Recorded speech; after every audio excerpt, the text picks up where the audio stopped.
welcome to my channel. And that is my makeup. So light, but anyway, doesn't matter. Hi guys, welcome to my YouTube channel. I'm back with another video. I'm your girl Olivia Gold. I'm a marketer, strategist, been in the industry for a long time now, over 10 years in fashion, lifestyle and also FMCG. So I'm here to talk about my career and hopefully share some tips with you and take you on the journey of how I'm evolving on the corporate ladder. On with my series, specifically focusing on Black women in marketing. And today I wanted to share some strategies and tips to help you from entry level to leadership to evolve. I want to think of some positive things. Well, I wanted to share some encouraging tips on how we can continue to climb to the ladder and evolve and break through.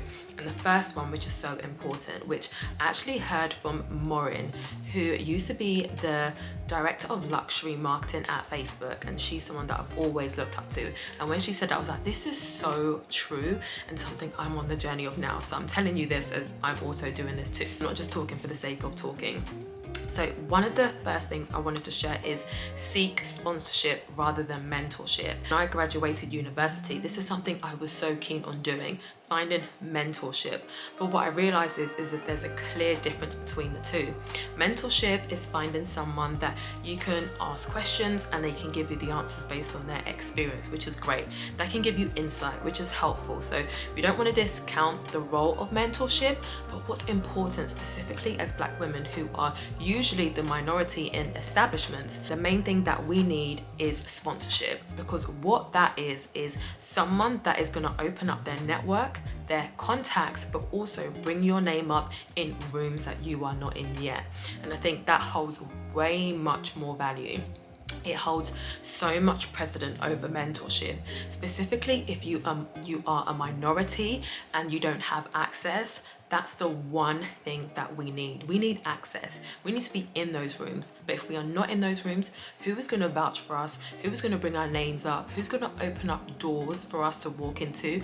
But also, who's going to actually offer you opportunities? Opportunities where you can make an income, where you can make a name for yourself, where you can establish networks that you can sustain for the rest of your career. So one thing I would advise, and I'm on the journey too, is finding sponsorship, not just mentorship. Mentorship will aid you in areas where you're not that knowledgeable, and it can guide you, which is so important. But a level higher that will really accelerate you to higher heights in your career professionally is sponsorship. So I wanted to put that out there, just a quick one, that let's go harder, guys. Let's look for sponsorship. Let's ask direct questions. Let's not second guess ourselves. If someone says no, that's fine. We haven't lost anything. But let's not be afraid. Let's be very bold. And I think it's really interesting because we see this happen in the industry all the time. We see white men go into places, ask direct questions, ask for money, ask for contacts, and really get the leverage that they want. There's no stopping us. We should also be doing the same. So let's seek for sponsorship and not just mentorship. So let's tick that one off the list, guys. Let's make the promise that we're gonna do in 2025. Yes, we're in Q4, but this is the insight for us. This is the research we need to start doing as we end the year. Look for those different, people that you respect, people that have access and you actually wanna ask. And of course, sometimes sponsorship, that move will happen over time. It may start as a mentorship, but evolve into sponsorship. And that's where you have to be super transparent and always ask for what you want. Do not hesitate and do not second guess yourself. Let's get that sponsorship so you can get access to those rooms instead of waiting around. Our career is in our hands. Active and go out there. Let's not be ashamed. Let's ask. In the career field, there's no such thing as beg friend. Specifically, if you're good at what you do and you want to make a name for yourself, that's exactly what you're going to need to do. The second one is always invest in ongoing learning and making sure you're upskilling yourself. I think I've said this before, but industry is evolving so much faster, so much quicker. We are going into the times where marketing is all going to be about AI, which is insane. And I think I spoke about it as we kind of came out of lockdown nation, era that we all went through. And something that has been clear and really profound for me as I've been working in the industry for all these years is the speed of change. It's happening so fast, and I'm not gonna lie, you do have to keep up. If you wanna stay ahead of the game and make sure that you are getting paid your value, you make sure that you are working with the best of the best, you need to be aware of where the change is. You can always be the person within your establishments, or as you build your own career and your own footprint, that you are holding the value that is needed and required. And the only way to do that is to continue to upskill yourself. So for 2025, for me, it's all going to be about AI in marketing. There's no way that I can get around that. So there's no point me trying to avoid it. I need to lean into it. So then when an opportunity does come up, or I can add value thinking about what's ahead, not what's already been. Marketing is about establishing connections with human beings, and to that you need to understand what are human beings in terms of everyday life, in terms of how they're interacting, how they're accessing information. I'm not sure about you, but everyone's using AI, whether it's ChatGPT or all those other platforms, via different like WhatsApp groups, so many different internet platforms. We cannot avoid what's ahead tomorrow. And so it's important that we lean in and make sure you continue to upskill yourself. And there's a couple of ways that you do that. You can do courses online, and there's a lot of them that are free. And even if you do have to pay, why not invest in yourself? Money will always come back, and it'll come back in bigger ways that you know, which will actually lead to long-term success and longevity in the career. 3 is actually network and go into events where there's seminars, where there's panels with experts. Make sure you're there, present, learning, taking notes. So you don't know, that same topic may come up in your meeting, but then you have the answer because you're adding value, because you're staying aware of what's current and what's ahead. I realize over the years, I've been in rooms with senior stakeholders that are still stuck in marketing from the 2000s. That's evolved. Back then, to be honest, 2000s was still early because I was in school, that's not the point. In 2017, when I was working, what I found out was a lot of people were just on Twitter and Instagram thinking that was the biggest leap in marketing. But as we've seen, so much has evolved. There's Snapchat, there's TikTok. TikTok is one of the biggest search engines. It's more powerful than Google at this point. If you're not on TikTok or understanding how to use TikTok or use TikTok as a platform to market a brand, that is red flag 101. That is something that you need to stay ahead of and be aware of. Think about what are the looming platforms that are coming up. Okay, fine, we have Instagram, but then what about Threads? Are you tapping into how to use that as a platform? Yes, it leans on social marketing. I'm leaning heavily on these examples because the world is becoming more digital and more social first, regardless of what industry you're in, regardless of what category you're in. Social is where consumers are. People get news on their phone before they even turn on the TV. Media is the #1 platform, and that is a way how you meet people. So it's important that you're staying ahead of the curve, learning who are the big players, who are the big companies driving innovation. It's going to translate across so many different categories over time, and you need to make sure when it touches across an area that you are interested in, you are aware. You're aware of the strategies, you're aware of the processes, you're aware of the tools and what it's used for, and that's the basics. And as you evolve and become an expert, you'll be able to really actually spot the trends that are looming when you see different things happening. The only way you do that if you stay alert and stay present. Guys, let's continue to upskill ourselves and not get lazy. The thing I will say, as Black individuals in the marketing space, we're hard workers, 100%, but we need to make sure that we are not getting comfortable in areas where other counterparts are, and some people may have the privilege that we don't, and it's important that we just stand in our power to make sure we're getting the information that we need. The ones I will say is that we need to set goals and make sure we're tracking our success. I think there was an example the other day that I really wanted to bring up where the Nike CEO actually came into the Nike establishment as an intern.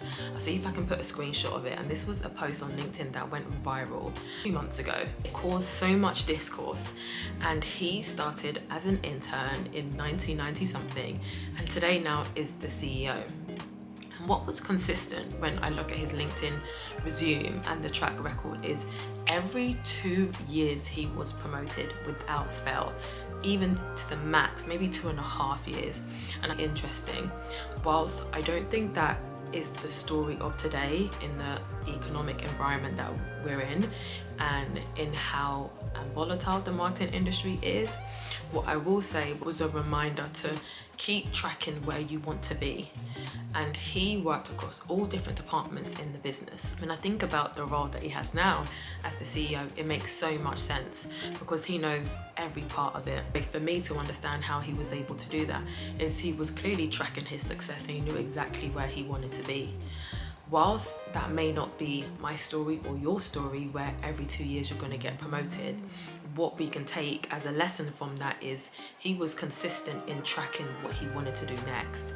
And I think that's important for us when we get into an establishment. Even if you're freelancing or building your own business, where do you want to be, and have milestones that you want to reach, whether small or big, and make sure that you're ticking them off, but then also thinking about where do you want to go next, because it's so important that you scale and evolve. And sometimes it's very easy, specifically when you work in an establishment, when you're working in your 9 to 5 and it's working really well and you're getting paid okay and you're comfortable. It's when you have to push yourself to get uncomfortable, because that's what's going to take you to the next level. But you can only do that if you're actually being cognizant and tracking your goals, making sure you're reaching them and making sure you're pushing yourself to reach higher goals. And I say that to say, I always say that there's this glass ceiling, but I think it's important for us in the industry as Black individuals that we are breaking that ceiling and making sure that there is no ceiling. I'm not sure about you, but when Blue, Jay-Z and Beyonce's daughter said, "I've never seen a ceiling in my whole life," that has stuck out to me like never before, because it's a myth that needs to be bust. We need to erase that perspective and think that there's a glass ceiling for us. There are people in these establishments that have extreme bias, and there is huge misrepresentation of us. The only way that we can break that is making sure that we build and not let other people put their bias on us. And yes, it's very hard, it comes with challenges, sometimes it can be really detriment to our mental health, so we need to make sure we're looking after that first and foremost. But you need to be very clear, and I need to be very clear on where we want to reach to so we can reach it. And the only way we do that is to track our goals literally year by year, and that's something I've started to do, specifically as I've gone on this journaling journey and understanding the things I like, the things I don't like, and what I want to achieve, and making sure it fits in my life and my personal goals as well as professional goals. And that's helping me make decisions yearly when I think about my yearly review, how long I want to stay at an establishment. That's so pivotal for me, and it's actually helping me have markers, even if it's like mini markers. In this campaign that I'm working on, I want to learn and make sure I execute these things. Once you tick that off, that's me knowing that I'm still upskilling myself. But how would you know where you want to go? 1, if you don't see it, if you're not looking for it, and 3, if you're not creating it. And if you don't see it, we need to find a way to create it, and the only way we do that is if we're tracking ourselves and making sure we're staying consistent on the journey. Leads into my last point, is finding a network. And that doesn't mean professional, it could just be friends, it could be family. It's important that we hold on to our tribe. The workplace can be very volatile, specifically if you've had negative experiences. Coming from someone who has, honestly, if I didn't have my friends and family, I would have dipped.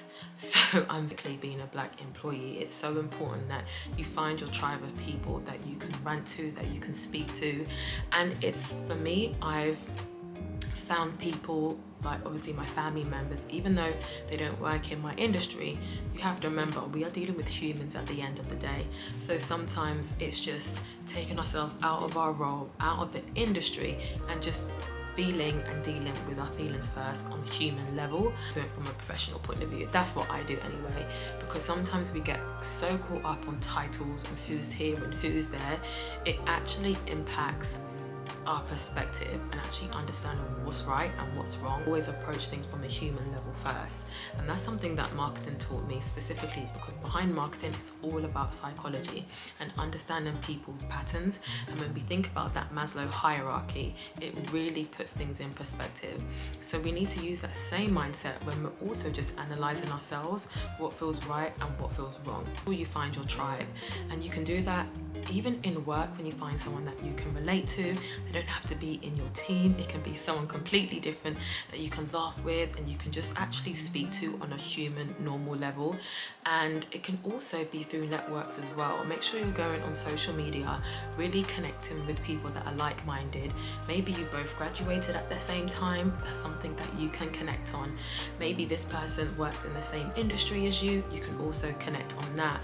If not, seek it. If you find someone on social media that you like their content and you're super keen to hear, message message them and ask them. Honestly, we need to get rid of shame, we need to get rid of ego and actually put ourselves out there, because you just don't know who you're going to connect with. You can create a safe space for yourself with friends, with family, with like-minded people, so you can actually feel the warmth and the love and always be reminded of who you are, specifically if you go into establishments that always try to question you, or they play manipulative games to make you yourself because they feel threatened by their inadequacy.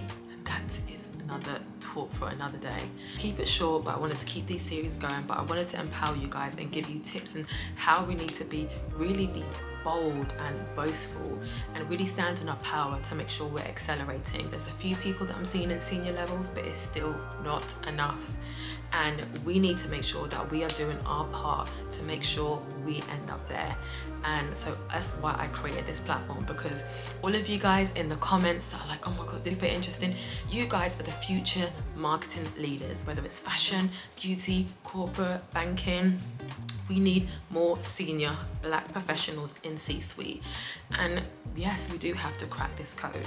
And yes, it is going to be hard, but we need to lean on each other, because without us, who else is going to do it? We need to be there so the people coming after us, friends, families, and the next generation of marketing professionals know that it is possible. And yes, it's hard, but honestly, it's going to be worth it because you are capable. I am capable. So let's do this, guys. This is what this community is all about. So I really hope this video helped you, empowered you. I want to hear that you guys are tracking your goals, and I hope to see you on the 21st of November for my next Life of a Marketing Girl online event. So I have to run and head out, but I'm so excited that I was able to give you another video, another week. We're going to keep this going till the end of 2024 to set us up for 2025. So please make sure you like and subscribe, tell all your friends about this, because yeah, more talking to come. Speak to you guys soon. Bye.